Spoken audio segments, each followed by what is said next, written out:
O que acontece no Ártico não fica no Ártico. Em silêncio, as grandes potências ajustam rotas, escolhem parceiros, redesenham mapas. Enquanto alguns sonham com minérios escondidos sob 4.000 metros de gelo e oceano, o Brasil já pisa em terra firme repleta de nióbio, lítio, níquel, manganês, tântalo e terras raras. Hoje você vai entender por que o plano B do planeta não está nas geleiras. Está aqui, no coração do nosso território.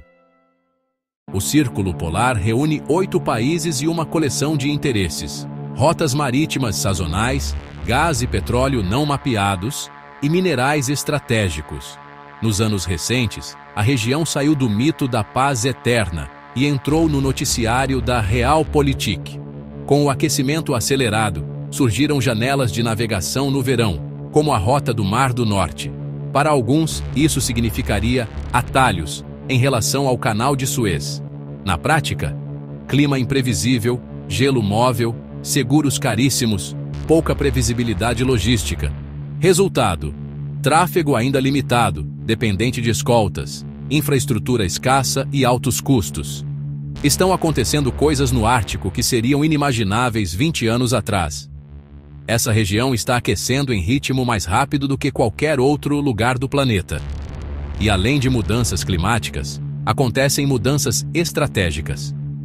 Grandes potências estão em busca de recursos naturais, novas rotas pelo gelo e mais força no cenário global. Muitos países já criaram novas estratégias para o Ártico. É parte dos desafios à ordem internacional. Mas como e por que o Ártico ficou tão disputado? Para entender isso, a gente precisa olhar para o mundo de um outro jeito. 8 países têm território dentro do Círculo Polar Ártico.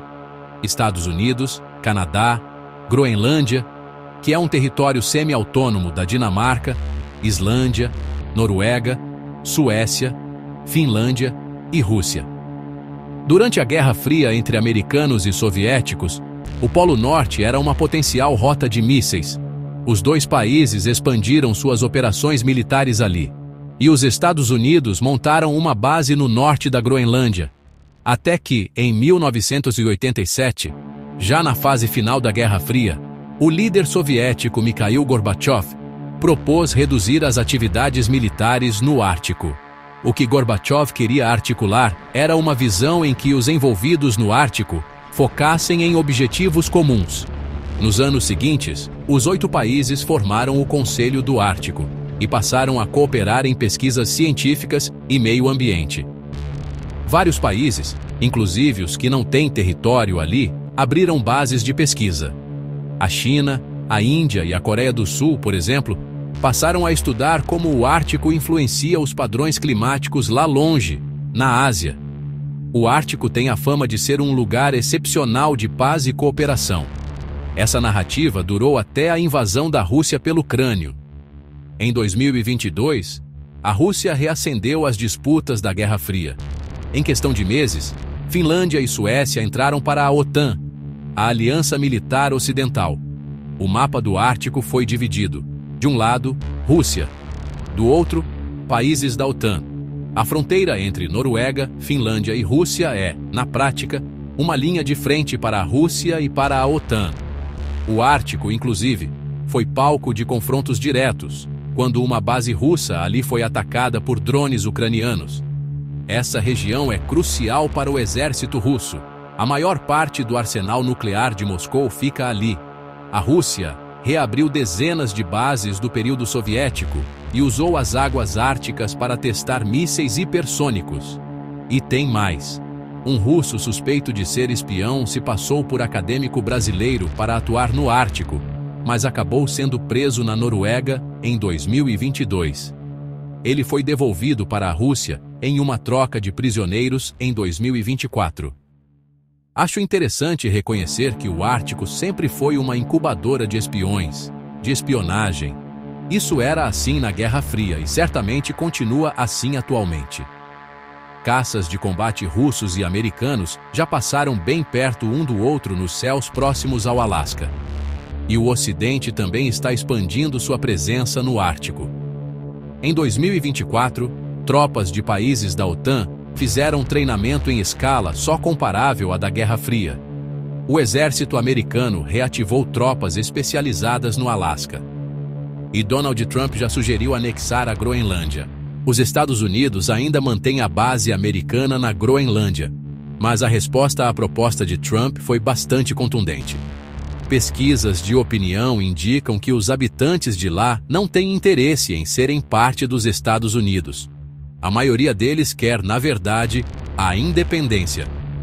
Para Trump, uma forte presença no Ártico é crucial para se contrapor à chamada amizade sem limites entre Rússia e China.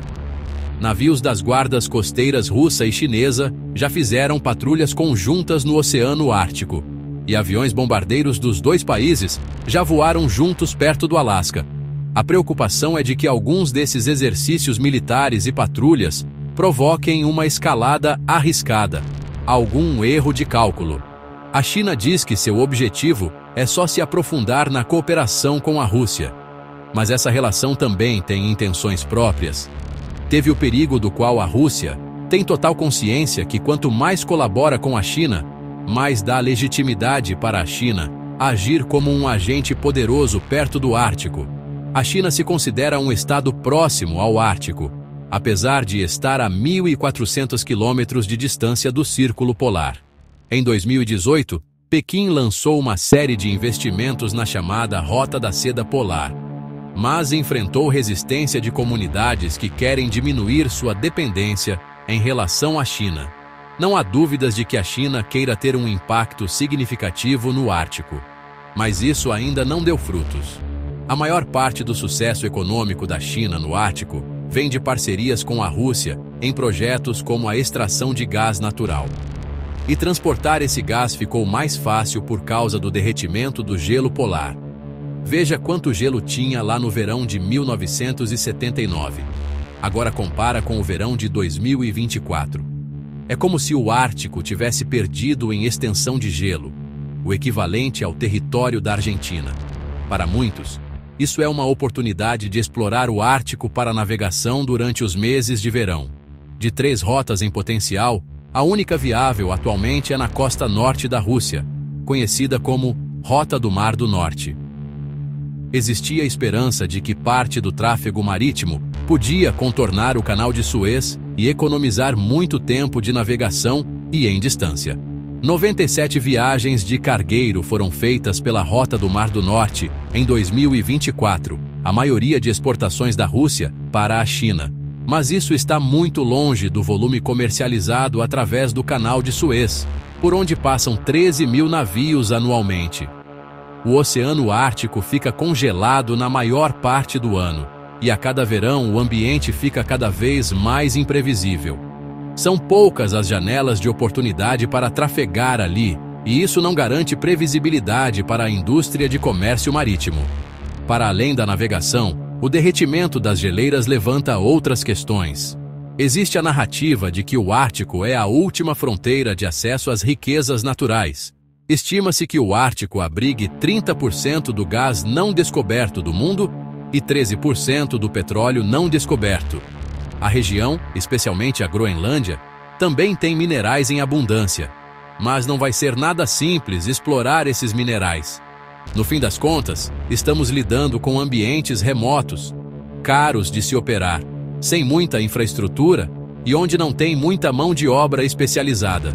Mesmo com as dificuldades, está todo mundo de olho no que o derretimento das geleiras vai revelar e em como isso vai alimentar a competição por uma região que já é bastante disputada.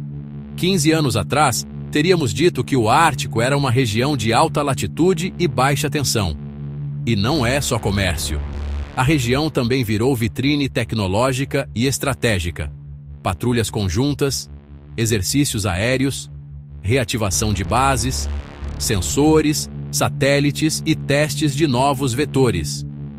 Palavra-chave: dissuasão e soberania. Toda a nossa vida digital e energética depende de átomos específicos: lítio, armazenamento, níquel e manganês, cátodos de alta energia, cobalto, estabilidade, grafite, ânodos, tântalo, eletrônica de alta confiabilidade, terras raras, ímãs permanentes poderosos, além de nióbio, que reforça ligas e reduz perdas em sistemas elétricos e turbinas. Não existe indústria do futuro sem esses elementos. Carros elétricos, data centers, satélites, mísseis hipersônicos, eólica offshore, superímãs, baterias estacionárias, tudo isso é minério reorganizado pela inteligência humana. Agora o ponto que muda o tabuleiro. Onde estão essas reservas? Quem consegue extrair com eficiência? Quem tem logística e segurança jurídica? E, principalmente, quem precisa mergulhar 4.000 metros para buscar no fundo do mar?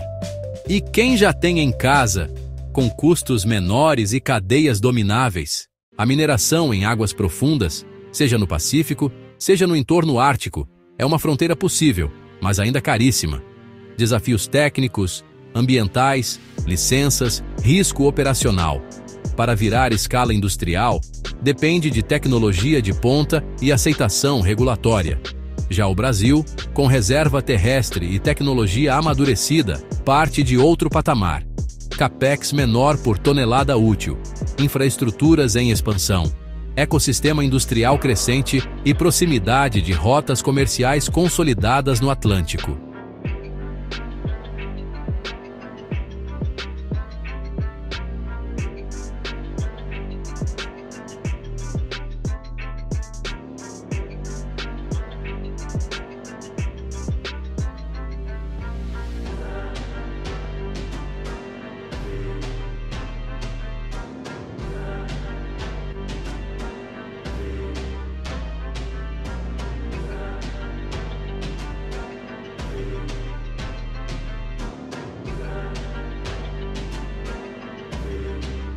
Enquanto alguns apostam numa corrida ao abismo, o Brasil consolida um corredor do futuro: minério em solo, energia limpa abundante e cadeias produtivas que podem ser totalmente nacionais.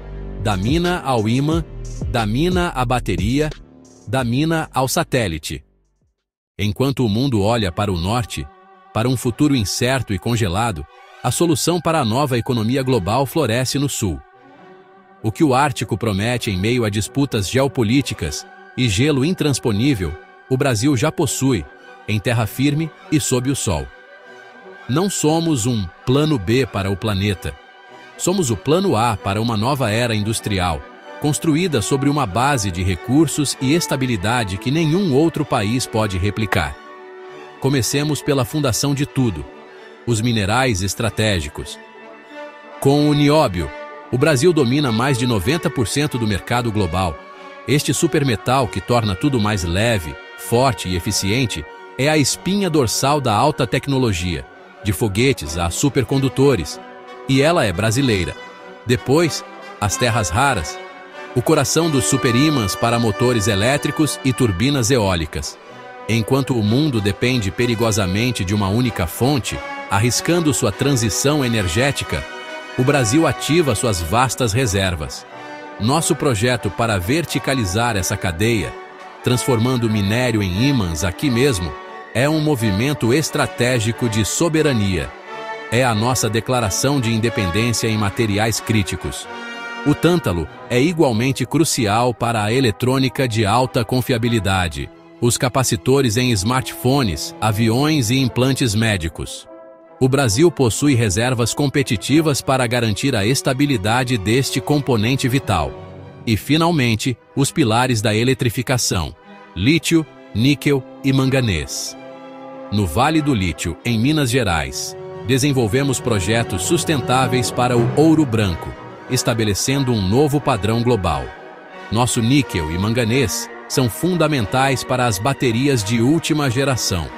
Mas a ambição vai além da mina. Temos tudo para fechar o ciclo completo, da extração ao processamento, até a manufatura de células em gigafábricas nacionais. Isso é verticalização, agregando valor, gerando empregos de qualidade e consolidando nossa soberania industrial. Agora, some a essa riqueza mineral nosso maior e mais decisivo trunfo: uma matriz elétrica com mais de 85% de fontes renováveis. Esta não é uma meta distante, é a nossa realidade, hoje. Nossas hidrelétricas funcionam como baterias gigantes, garantindo energia firme e estabilidade à rede, a âncora que permite a expansão segura de fontes intermitentes como a eólica e a solar. Nossos parques eólicos no Nordeste operam com fatores de capacidade que são a inveja do mundo. E nosso potencial solar é simplesmente colossal, pronto para ser colhido. Essa energia abundante, limpa e, crucialmente, barata é o grande multiplicador de competitividade. Em indústrias como alumínio e aço, onde a energia pode representar 40% do custo, nossa vantagem é esmagadora. É isso que torna viável produzir alumínio verde, aço verde e silício para semicondutores com uma pegada de carbono mínima, atraindo gigafábricas de baterias e ímãs que buscam um ecossistema de produção limpo. Energia limpa é a nossa vantagem competitiva decisiva, e o futuro já está sendo construído. O Brasil tem todas as condições para liderar a economia do hidrogênio verde. Com água e energia renovável de sobra, portos como Pecém e Açu já se transformam em hubs globais para a produção de amônia verde e combustíveis sintéticos, descarbonizando a indústria pesada mundial. Os projetos já estão em andamento, posicionando o Brasil não apenas como um produtor de energia limpa, mas como um exportador de sustentabilidade para o planeta. E como conectar tudo isso? Com uma das maiores maravilhas da engenharia brasileira, o Sistema Interligado Nacional, o SIN.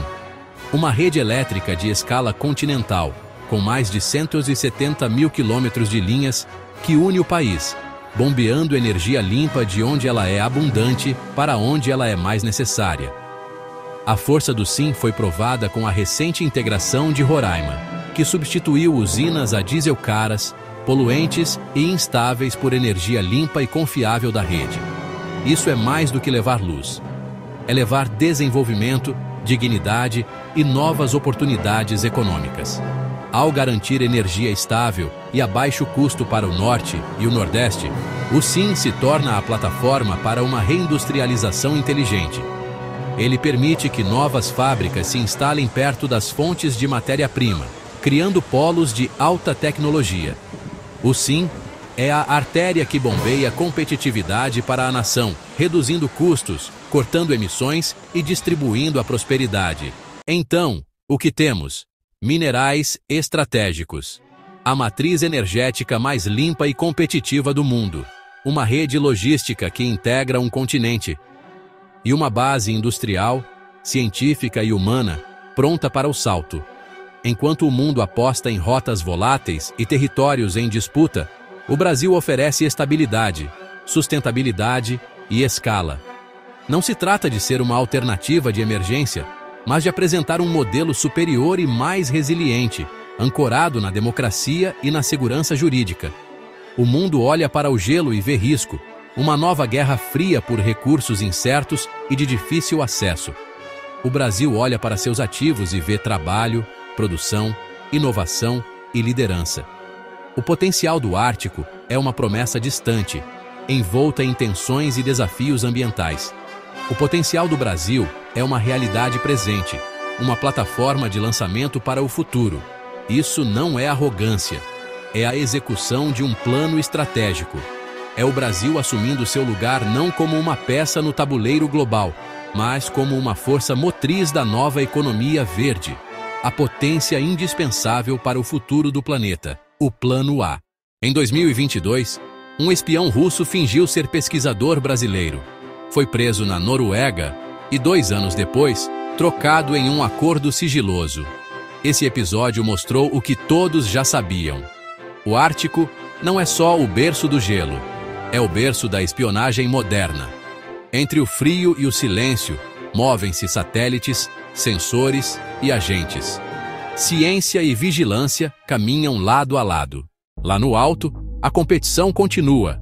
Patrulhas conjuntas, treinamentos e disputas por concessões.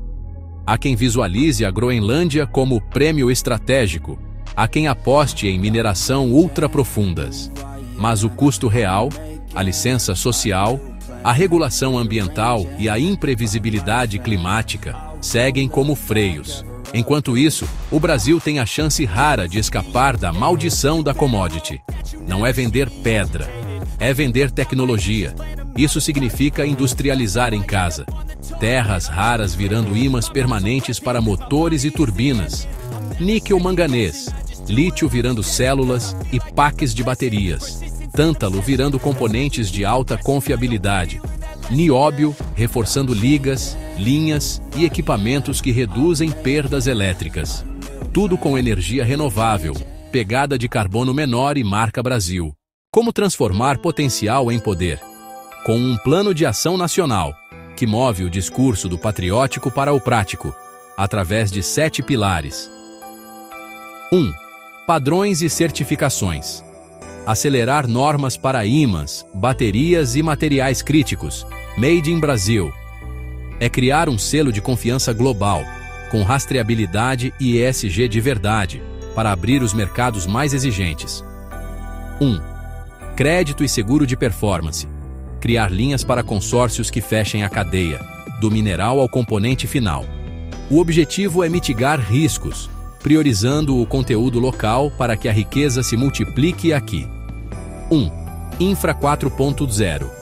Modernizar nossas artérias logísticas com ferrovias, portos profundos e Green Corridors, essenciais para exportar hidrogênio e produtos de alto valor agregado com velocidade. 1. Gente. Investir em nosso maior ativo com um programa massivo de bolsas e formação STEM, com foco em materiais, eletroquímica, aeroespacial, automação e IA aplicada à mineração e energia. 1. Alcântara como vitrine. Transformar o centro em um condomínio de startups espaciais com teste, integração e lançamento. Uma plataforma única no mundo, tudo no mesmo CEP, aproveitando nossa vantagem equatorial. 1. Norte, Nordeste como polo. Ancorar fábricas de componentes magnéticos, células de bateria e estruturas compostas na região, aproveitando a energia limpa e abundante. É a união da riqueza mineral com a potência renovável. 1. Diplomacia mineral. Forjar acordos que blindem nossas cadeias e abram mercados estratégicos. A meta é negociar de forma assertiva, garantindo acesso sem entregar o controle sobre nossos recursos.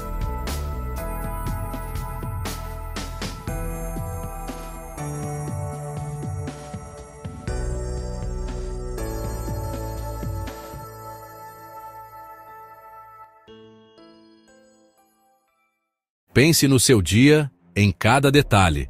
No smartphone que te acorda com um assistente de IA. No carro elétrico silencioso que passa na rua. No equipamento de ressonância magnética que diagnostica com precisão e salva uma vida. No satélite que te dá o mapa do caminho em tempo real. Pense além, nos servidores que sustentam a nuvem, nas turbinas eólicas que geram energia limpa, nos componentes que um dia darão vida aos computadores quânticos. Cada pedaço do nosso futuro, um futuro que precisa ser conectado, sustentável e seguro, depende de um fio invisível, um fio que conecta a tecnologia mais avançada aos minerais estratégicos que a tornam possível. A demanda é insaciável, e o mundo inteiro está numa corrida desesperada, quase cega, por esse fio. E nessa corrida, muitos, movidos pela ambição e pelo desespero, olham para o Ártico, um ecossistema de uma fragilidade única, agora transformado em palco de tensões geopolíticas que lembram uma nova Guerra Fria. A logística de operar ali é infernal. Meses de escuridão total, temperaturas que paralisam máquinas e homens, e uma ausência quase completa de infraestrutura para conter desastres. Eles buscam soluções em meio ao gelo que derrete, ameaçando liberar bombas de metano do permafrost e arriscando derramamentos de óleo que seriam impossíveis de limpar. É uma aposta de altíssimo risco, um caminho de incerteza ambiental, instabilidade política e custos exorbitantes. Um passo em falso ali não ameaça apenas um ecossistema, ameaça a paz mundial. Mas nós não precisamos fazer essa aposta. Nós não precisamos procurar soluções em ambientes hostis e voláteis. Nós encontramos esse fio dourado da tecnologia aqui mesmo, debaixo dos nossos pés, na nossa própria casa. Onde o mundo vê o risco da exploração polar, nós vemos a oportunidade da produção tropical. Onde eles encontram instabilidade e conflito, nós oferecemos a solidez de um gigante democrático e pacífico, com uma história de boa vizinhança e diplomacia. O Brasil não é uma aventura, é uma certeza. É a escolha responsável para o planeta. O mundo, em sua busca frenética por um plano B, finalmente se depara com a nossa realidade. O Brasil não é uma alternativa. O Brasil é o plano A. E este plano não é um sonho. É um projeto concreto, sustentado por 4 pilares inabaláveis que já estão sendo erguidos. Primeiro, nossa potência mineral. Não se trata apenas de ter as maiores reservas do mundo de nióbio e algumas das mais promissoras de terras raras, lítio e grafite. Trata-se de uma nova ambição: dominar a cadeia completa. Estamos desenvolvendo a capacidade de processar, refinar e transformar esses minerais aqui, agregando valor, tecnologia e, acima de tudo, inteligência. É a transição de exportador de pedras para criador de futuro. Segundo, nossa energia incomparavelmente limpa. Enquanto outros precisariam queimar combustíveis fósseis para minerar no gelo, nossa matriz energética já é mais de 85% renovável. Temos o Sistema Interligado Nacional, uma maravilha da engenharia que funciona como uma bateria continental, usando nossas hidrelétricas para garantir a estabilidade da energia solar e eólica. Isso nos dá a energia mais barata e mais verde do mundo para alimentar uma indústria sustentável. Terceiro, a força de uma indústria nacional renovada e verticalizada. Este é o passo decisivo, a chance de transformar nosso lítio em células de bateria para a frota global de carros elétricos, de transformar nossas terras raras em ímãs superpotentes para turbinas eólicas, de transformar nosso tântalo em componentes para a eletrônica mundial. É a reindustrialização 4.0, criando empregos de alta qualificação e soberania tecnológica. E quarto, nossa janela para o espaço. Alcântara não é apenas um local de lançamento, é o portal mais eficiente do planeta. Sua posição equatorial oferece uma economia de combustível de mais de 20%, conectando diretamente nossos recursos terrestres à nova fronteira da economia orbital. Vamos lançar os satélites que nós mesmos construiremos, com os minerais que nós mesmos processamos. Esta não é apenas uma análise, é um chamado, é um manifesto, uma convocação para cada brasileiro que sente o pulsar do potencial desta nação. A transição de um país exportador de commodities para uma potência tecnológica e estratégica não acontecerá por inércia nem por decreto. Ela precisa ser construída, tijolo por tijolo, ideia por ideia. E essa construção começa com a consciência, a convicção e a ação de cada um de nós. Se essa visão de um Brasil como o plano A do planeta ressoa em você, se faz seu coração bater mais forte com um senso de propósito, então seu papel não é no futuro. Seu papel começa agora. Não seja um espectador passivo da história. Seja um protagonista ativo na sua construção. Sua voz é a primeira e mais poderosa ferramenta. É o sinal que o mundo e nossos próprios líderes precisam ver. Por isso, peço 3 ações concretas. Primeiro, comente agora mesmo. Brasil, plano A do futuro. Não é só um comentário, é um voto de confiança. Vamos transformar esta sessão de comentários em um manifesto digital, um termômetro da nossa vontade coletiva, mostrando a força da nossa convicção. Segundo, compartilhe este vídeo. A mudança só acontece quando uma ideia atinge massa crítica. Envie para aquele amigo, aquele familiar, aquele colega que ainda duvida ou desconhece a dimensão desta oportunidade. Seja a faísca que acende a consciência coletiva, pois ela é o verdadeiro motor da transformação. E terceiro, inscreva-se e ative o sininho. Este não é apenas um canal, é um ponto de encontro, uma comunidade para acompanhar, debater e impulsionar cada capítulo desta virada histórica. Faça parte deste movimento. Porque o futuro não é um lugar para onde vamos, mas um lugar que estamos ativamente criando.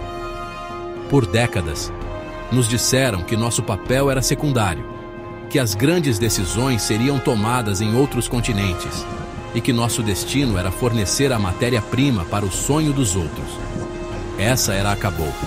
O gelo do Ártico esconde o tesouro do mundo, mas o verdadeiro poder está na visão.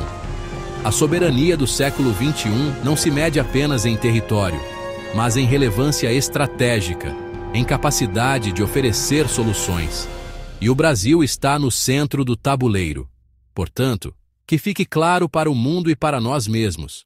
Não é o Ártico, com seu gelo e suas disputas, que vai decidir o futuro do Brasil.